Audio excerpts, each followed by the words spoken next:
I had never really experienced using Facebook at the time. I was the only person at the company that couldn't use the product.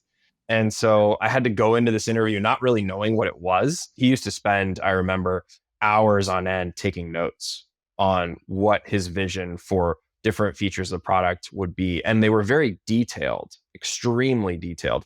And then he would sort of walk around the office to us and hand us a stack of notes that had been Xeroxed, that he had spent hours writing down. It's gotten more difficult to separate all the noise and find the right companies, but I think we're still doing a great job. I mean, we've started to see a strong uptick in great companies at the seed and pre-seed stage in the past, I'd say 60 days. I would say that we're now starting to see real businesses being built on top of AI at the seed and pre-seed stage again.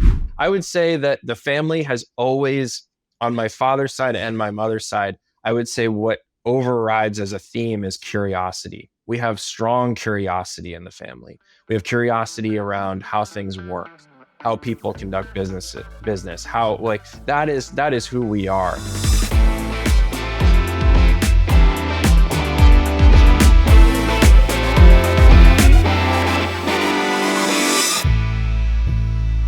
Hello, everyone, and welcome to Fintech Leaders, coming to you from New York City. I'm your host, Miguel Armaza. I'm a co-founder of Gilgamesh Ventures, a venture capital fund that backs early-stage fintech entrepreneurs in the US and Latin America. If you enjoyed this conversation, I invite you to leave a review on Apple Podcasts or Spotify so more people can learn about fintech leaders. In this episode, I sit down with Darian Shirazi, general partner at Gradient Ventures, an early-stage venture fund focused on AI and data-rich companies with Google as its major LP. Prior to Gradient, Darian founded and sold Radius, a B2B customer data platform. He's also an early investor in companies including Lyft, Udemy, Carbon Health, Palantir, and Neeva. Fun fact, he was Facebook's first intern back when the company had only 10 people. In this episode, we discussed joining Facebook as its first intern and working directly for Mark Zuckerberg. Why is Mark such a special tech leader?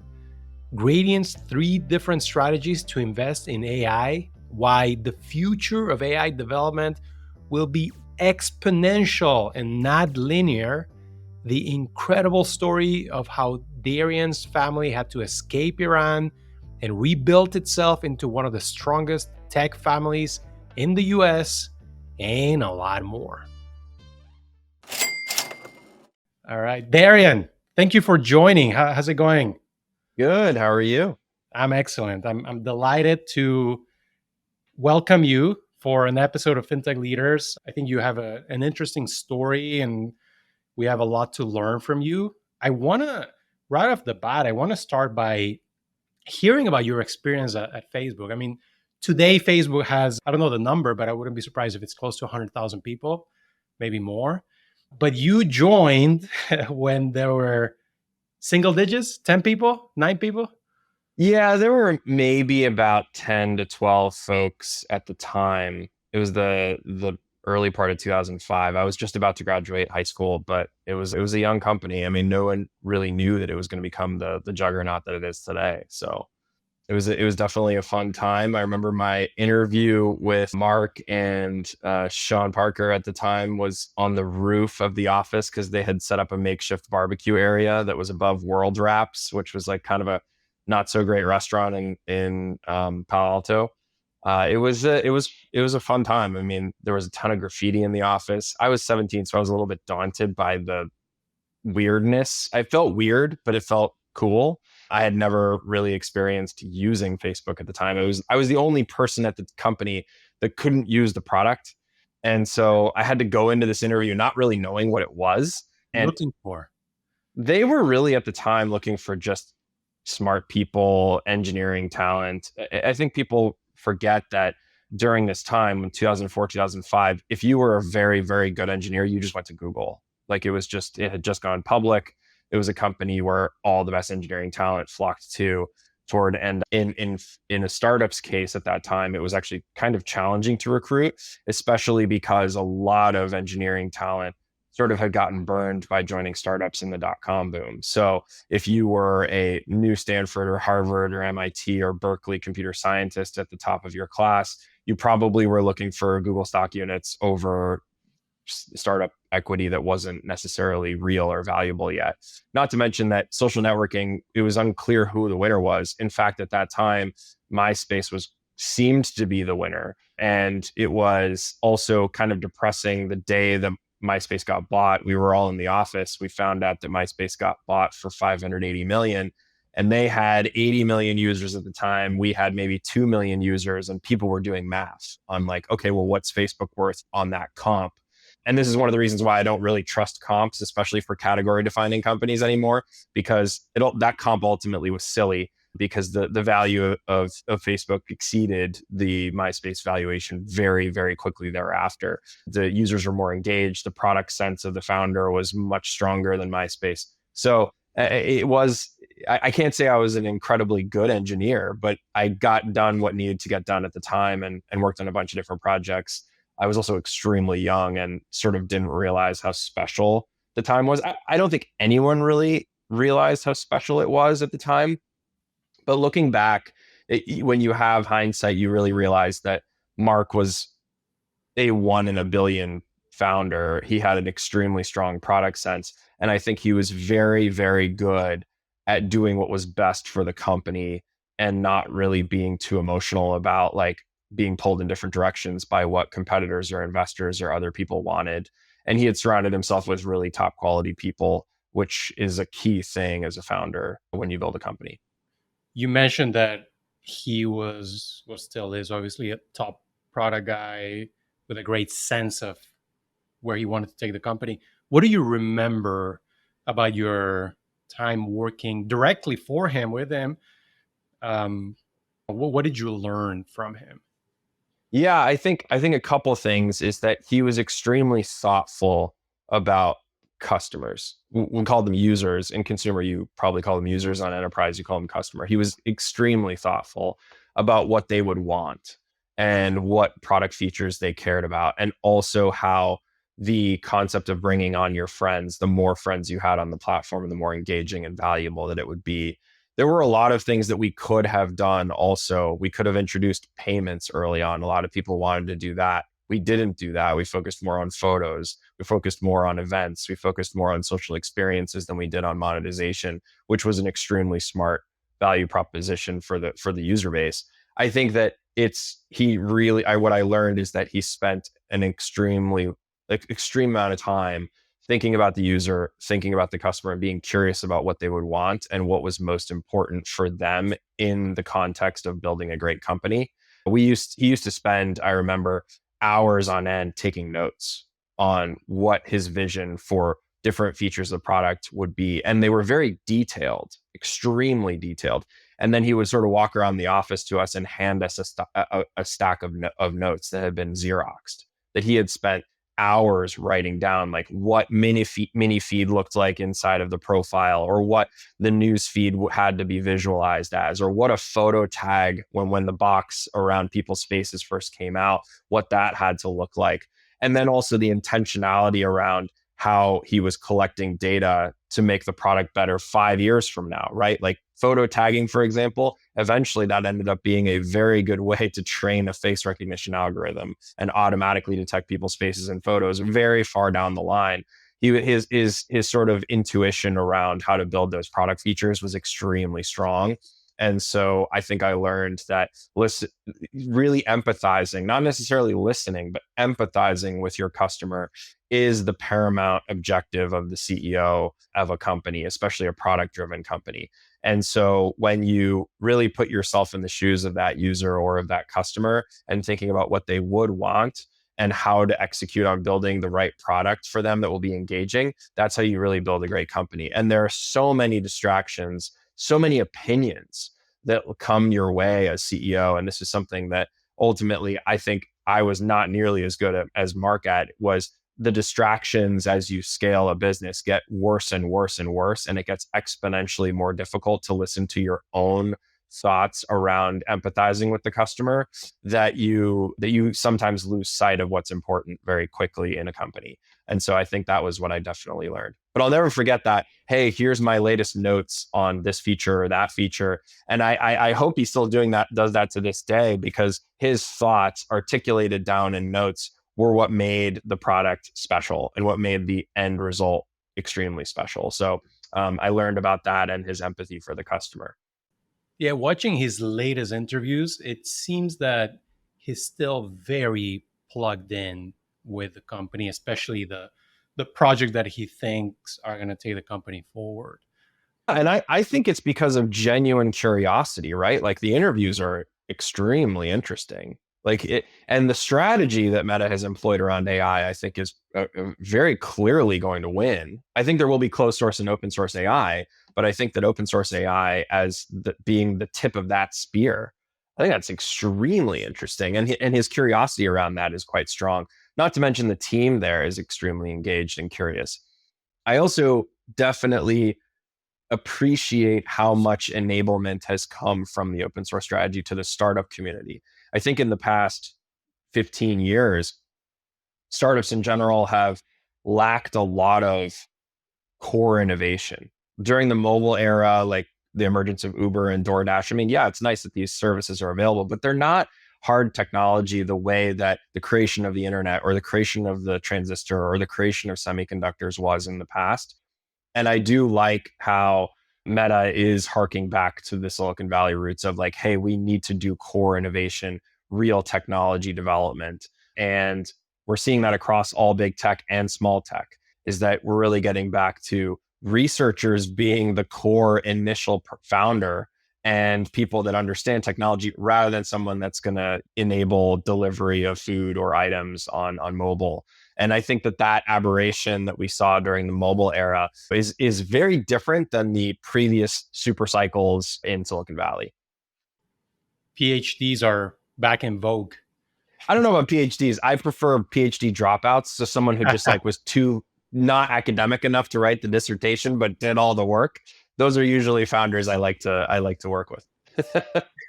And do you think, I mean, Gradient has been specializing in AI, investing in AI for many years. Do you think now with this latest wave, I guess it started right after ChatGPT was released to the public, is it more relevant than ever to be a specialized AI fund, or is it less relevant than it was before because now every company has to have an AI angle? Yeah, I mean, it does feel as though we've entered an era, like Mark Andreessen said in the New York Times years ago, you want to stay away from where all the MBAs flock to. And I kind of feel as though all the MBAs have showed up in AI suddenly. So it's gotten more difficult and more competitive, more difficult in the sense of identifying great companies and great founders in AI, because before, when there was no one really looking at AI when we started in 2017 investing in AI. And I personally invested in companies that I consider AI companies before that. I think that since ChatGPT emerged and made AI cool, and since crypto has become not so cool lately, all eyes are on AI. And we have to be more judicious about picking companies that are not hype driven, that actually are people that are innovating in the ecosystem, whether they're innovating on a business model and a vertical application that's built on top of AI, or they're actually doing core research or AI ML tooling. It's gotten more difficult to separate all the noise and find the right companies. But I think we're still doing a great job. I mean, we've started to see a strong uptick in great companies at the seed and pre-seed stage in the past, I'd say 60 days. I'd say that before that, it was slim pickings for quite a while, because either things were way overvalued and it was a brand new foundational model company that probably doesn't have a prayer of monetizing, or it was someone that had pivoted from crypto. I would say that we're now starting to see real businesses being built on top of AI at the seed and pre-seed stage again, which I'm quite excited about. But in the past, since 2017 that we've been founded, we've invested in a number of very strong AI teams and AI companies before ChatGPT emerged. I mean, Streamlit, we were the first investor there. sold to Snowflake for nearly $1 billion.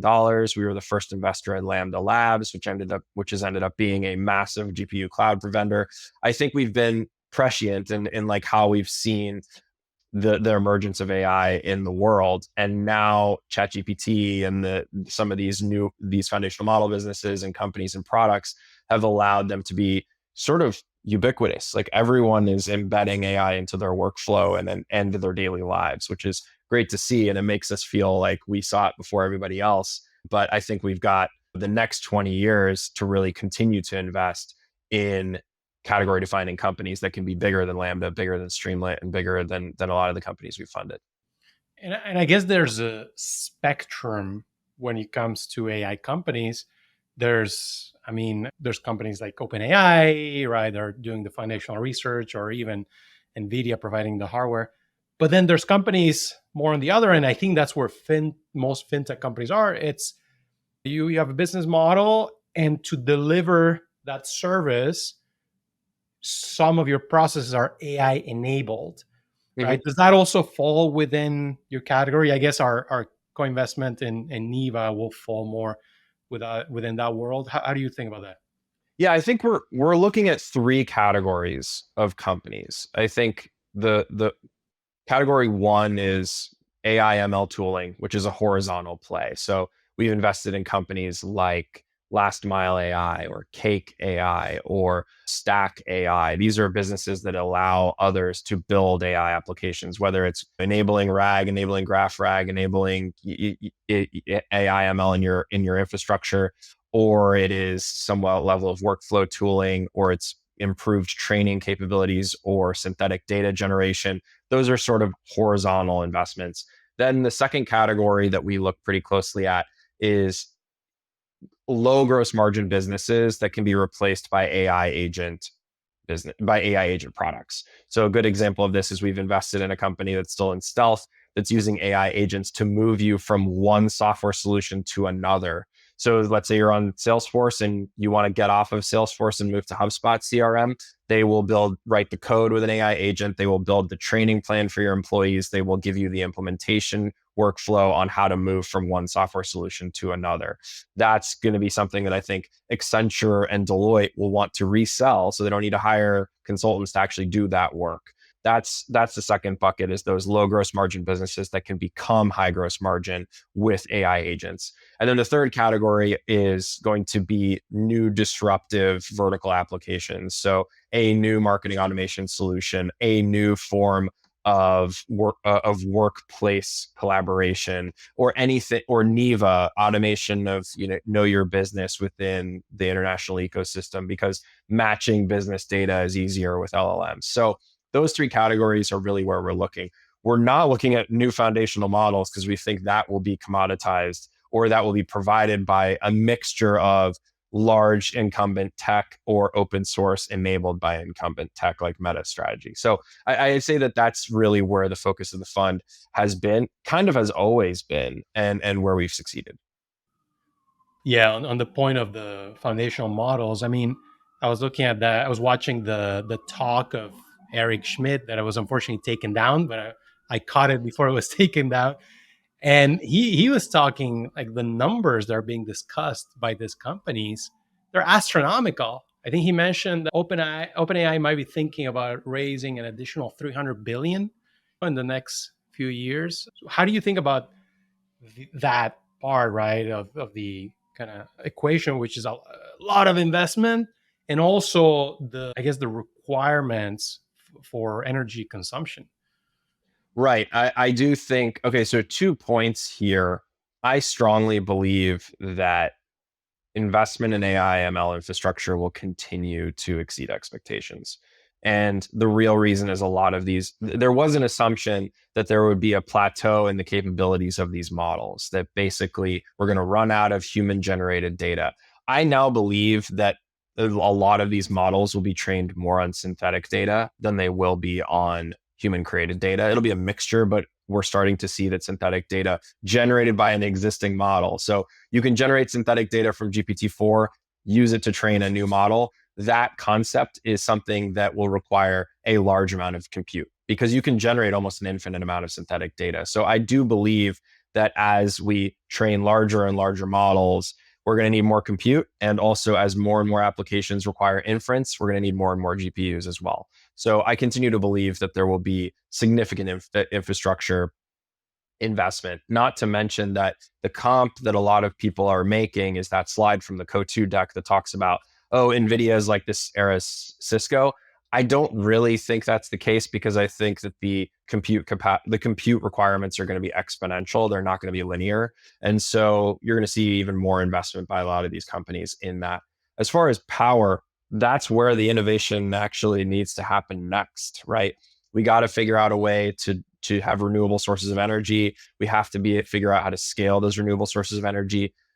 What's interesting is that a lot of work was already done for this with crypto mining, is that you've seen companies like Hut 8 or companies like CoreWeave that sort of built power infrastructure or built co-locations near renewable sources of energy. Like Hut 8 has large infrastructure near Niagara Falls, right? That's a renewable source of energy that is quite large. And so we're going to start to see more and more innovations. Where we sort of have a challenge is going to be storage of that power, and how battery efficiency ends up becoming a more looked at problem over time. And that may end up being what turns Tesla from an auto company into a power company. And so that could be the bull case on Tesla. But it's going to have to be a significant investment increase in renewable sources. We won't be able to do it through non-renewable sources, I don't think, and scale it fast enough to fit the needs of the hardware infrastructure. Switching gears a little bit, Darian, let's talk about your experience working with and investing in some amazing founders. I mean, some of the companies I've read that you either angel invested in the past or actually invested through Gradient early. So Lyft, Mural, Udemy, Carbon Health, Palantir. When you met those teams, kind of did you get a similar feeling as when you met Mark Zuckerberg, or have you developed a model to inform yourself about kind of the caliber and the potential of a team? So yes, now I think it's refined. Back in the day, it wasn't really. I do, in the case of Palantir, for example, they tried to recruit me, or when they were already a relatively large company, but they were across the street from Facebook, and there was some times where they would try to recruit engineers, and they were right nearby. So I went over a couple times to meet the team there. I felt as though it was an incredibly interesting company at the time that I met them. I think I visited them in 2007 or 2008. And I decided that I should just buy stock in the company over time and invest in the company over time, because I felt as though it would be special. It wasn't clear to me how they would become a commercial business beyond a government revenue business, but they figured it out. And now I think most of their revenue actually is, or a lot of their revenue is from commercial businesses and not the public sector. So that was sort of a fluke in that right place, right time. As far as Udemy, also right place, right time.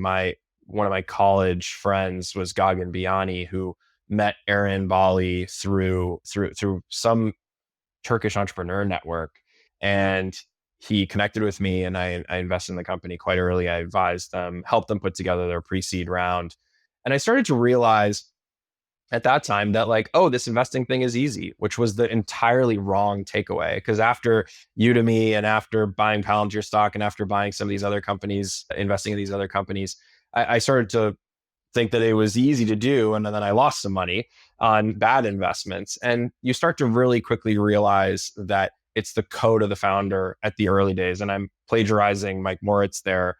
The code of the founder is really key. And I think I look for three things. The first one is, are they resilient? Building a company is actually awful. It's very difficult. It's extremely challenging. You go through a series of you're basically at war in a lot of cases, either with a competitor or an acquirer, or your business model is being disrupted, or your product isn't working, or a big customer churns. And it doesn't get easier as you scale. It actually gets more difficult. And so you have to be extremely resilient through all of those different challenges. The second is, are they trustworthy? I've had founders that have lied to me. That doesn't work out. I think that if things are going bad, I want them to tell me. If things are going well, I want them to tell me. And I'm always available. I'd rather be straight than sort of be hidden, have the truth hidden. And that usually gets sort of me into trouble. That is a standard I require. And I can test that by back channel referencing and asking really about how this founder conducted themselves. We'll go into that in a second. And then the third thing I look for is, are they an autodidact? Can they learn anything? Because you may at the early days be focused on your product, be focused on writing code. When you get to 75 employees, you become very, very, very, very inundated with HR issues, and you can't escape those. And so you have to hire great people to manage those things for you, but there will be challenges that surface to your level. And so you have to be able to learn anything, whether it's finance or HR or legal. You have to be able to learn those concepts and make great decisions based on the limited information that you do have. And the way that I assess this now is I try to go back as far as I can in history for a founder. I try to find who people I know that they went to high school with, ask them what they were like before they sort of became their refined self. Are they trustworthy? Are they good people deep down? Are they resilient? And so those are things that I really look for. I've been through a lot of crisis as a founder myself. And so I kind of know what the personality type would have to be to overcome some of the worst crises. And that's really what I assess at the founder level. Tell us more about the time of you as a founder. You were on the COC, the founder COC for 6 years. That's not a short stint, and it was a good result. You sold a company and you built something very relevant in the industry. Yeah, I mean the team at Apollo IO really picked up where we left off at Radius, and I haven't met those founders, but they seem to really know what they're doing, which is quite awesome. We, as a founder, it was difficult. I enjoyed building a business. I enjoyed selling to customers. We had large 7-figure contracts with many enterprises. I felt like we were innovating. I felt as though we were solving a difficult data problem before large language models came to be relevant. We were building things in AI and predictive analytics, or at the time it was called big data, which is effectively just the precursor to AI. And I feel like I learned a lot. I feel like I learned how to build a business in the enterprise. I had been exposed to consumer mostly through my time at Facebook and advising Udemy, et cetera. And building an enterprise actually was a totally different practice.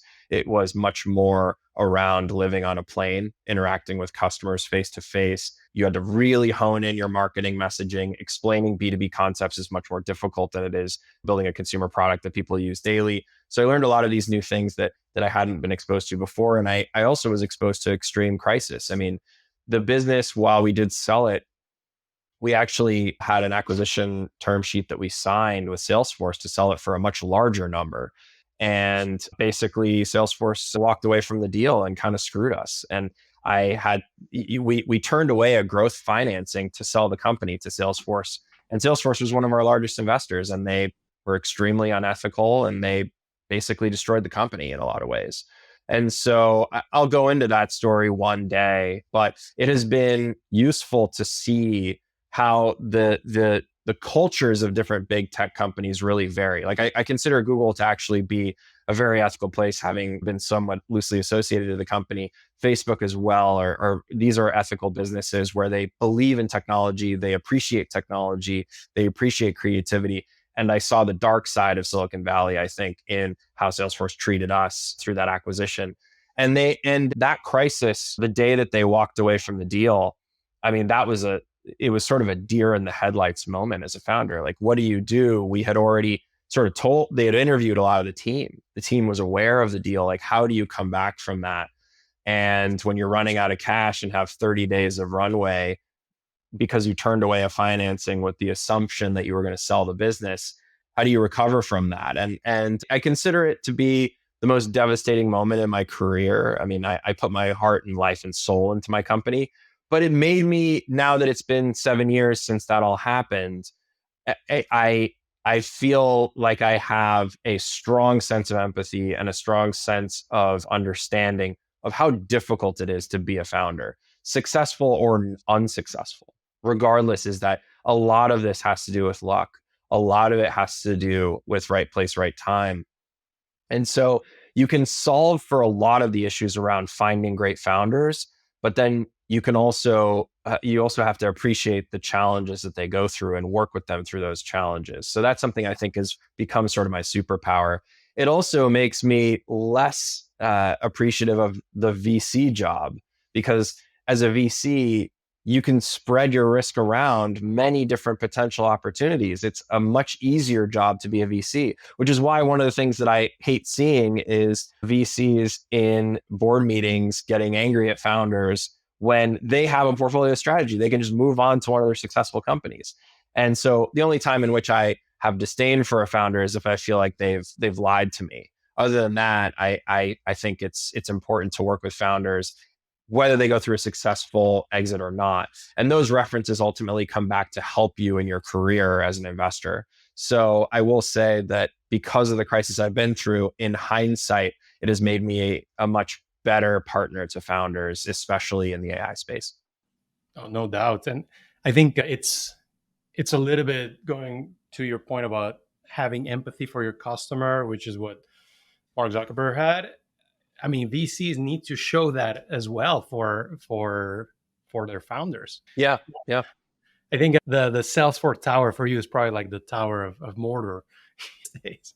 Maybe, but the most hilarious thing is I think that like it goes to show that the emperor wears no clothes in that company, because most of that tower is not Salesforce. Like they're it's only like a couple of floors or a few floors in there, so it's kind of fake. And I'm looking forward to seeing how real technology companies bring a strong CRM product leveraging AI. I mean, if you look at Einstein GPT, it's a direct call to Chat GPT. There's really no technology there. I mean, so I'm excited to see how founders innovate and disrupt what we know as CRM today and bring a better solution to better solution to customers. So, Darian, I want to change subjects a little bit, and this is something interesting about you, but mostly about your family. So, you come from a family that had to escape Iran after the revolution, and now your family is deeply integrated, embedded in the tech community. I think Dara, CEO of Uber, Mm-hmm. is, I don't know if your cousin or your uncle or Yeah, something. he's a cousin. He's Okay, cousin. second cousin once removed, I believe. Okay, So. okay, still counts. So I find this fascinating because there's so many immigrant stories that you have to leave with nothing and then rebuild, and the numbers don't lie. There's so many successful founders in our world that are just immigrants, right? Like over 50% or so. Maybe you share a little bit about the story of your family, and why do you think the success rate has been so high? Yeah, I think it has a lot to do with the sort of challenges that the family has been through over the generations. And to give you sort of perspective, or I could go on and on about this, and someday I'll write about the history of the family, which I'm excited to do. But my grandfather on my mother's side, who is 101 years old, he came from a very large merchant family in Iran. And prior to the revolution, they owned what is probably the Procter and Gamble of Iran, remanufacturing of consumer products. And I have photos of all the products that they made, whether it was remanufacturing Nivea cream in Iran, and they would go and do licensing agreements. And my grandfather, along with his brothers, I think he has almost 10 brothers, were sort of just their jobs were running different parts of the family business. And then in 79, the new regime, the theocracy, seized all of the assets and the company entirely and kicked the family out of Iran. And a lot of us ended up in the countries where we had built a base. Thankfully, my grandfather was tasked with being the American liaison for the company. So he already had a base in New York, and he had married an American woman. And I credit a lot of the success of the family to my grandmother. My grandmother was half Polish Jewish, half Scottish. She grew up in the Bronx and then moved to Miami. She met my grandfather, who barely spoke any English, and she moved back to Iran with him. And she was the American citizen, the American passport that helped get a lot of people out of Iran. And so, because they had established a base in New York, and they were able to bring the rest of the family here. My mother was born in the U.S., so she's half American, half Iranian. And my grandmother's family, who is American, also fled. Her Polish side fled Europe in 1918, and it fled the pogroms. And her Scottish side came here as well. So I'm a mutt. I'm a mutt of people that have been booted out from everywhere because of who they are and what their religion is. And hearing these stories over the years really, I think, made me have empathy for the immigrant mindset and what can happen if things go wrong in your country politically, or if there are conflicts and if bad people get into power. And then my father, I would credit, is sort of the entry point for a lot of people into the technology space. I mean, he grew up in Iran and wanted to come to the US, wanted to go to MIT and study electrical engineering. That's what he had, that vision. And he did that. And then when the revolution happened in Iran, he moved to California to get an MBA at Stanford. His classmates happened to be Scott McNealy, Vinod Khosla, Bob Cagle, founder of Benchmark, and Ballmer was a year younger than him at Stanford. Like that was a golden time in Silicon Valley, and that really opened his eyes to what was possible. And so he was on the exec team of Zilog, which ultimately became Xilinx, which is still a publicly traded company. He then was involved in a lot of early stage startups and helped launch the careers of many people in the family. Actually, our house was sort of like an outpost for cousins. My mom's side would come and hang out with my mom and my dad in the Bay Area, and they would be exposed to technology, and that sort of was a launch pad for their careers. And we've all helped each other over the years. I mean, the Facebook introduction came from my cousin Hadi Partovi to Sean Parker, right? Like these are connections that have been made over the years, and these are how really we've been able to build a base in technology. I would say that the family has always, on my father's side and my mother's side, I would say what overrides as a theme is curiosity. We have strong curiosity in the family. We have curiosity around how things work, how people conduct business, how that is who we are. And it's the curiosity that I think allows us to find success. And I would say that most of the people in the family, they're not looking just to hoard money. They're curious about the next thing. What's the new technology? What's the new theme? We're curious about politics. I mean, my uncle, for example, he is in USAID and as a liaison to Africa investment policy for the State Department. I mean, the curiosity throughout the family is highly pervasive, and it's also infectious. Like we all get together as a family maybe once every 4 years, and the cross-pollination of each other's curiosity leads to new opportunities. And so I would say always be curious is the takeaway from that, and what has led the family, I think, to be so successful. We could have all stayed in Iran, not been curious about what it would have been like to come to America. I think I look at my dad once in a while, and he hasn't been home in 45 years. I can't imagine not going home in 45 years. And yet you would never know he's Iranian. He has no accent. He's American. And so I think that curiosity is what drives our family. And I'm lucky to have that from both of my parents.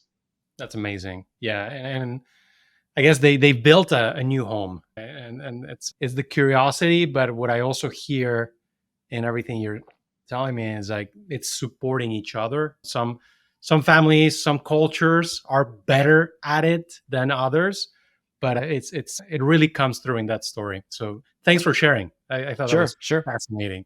So Darian, thanks for joining. I think I'm excited to keep working together. Let's find more companies to co-invest, and appreciate you doing this. Next time we'll do it in person.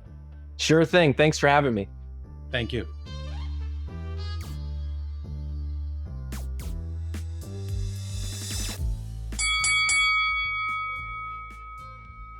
Thanks for tuning in. I hope you enjoyed this great episode with Darian Shirazi from Gradient. If you want more interviews, make sure to subscribe, follow, and leave a review on Apple Podcasts, Spotify, or wherever you get your shows. It helps and means a lot. And if you have any suggestions or thoughts about the show, just drop me a line on Twitter or LinkedIn. Signing off till next week, I'm your host, Miguel Armaza.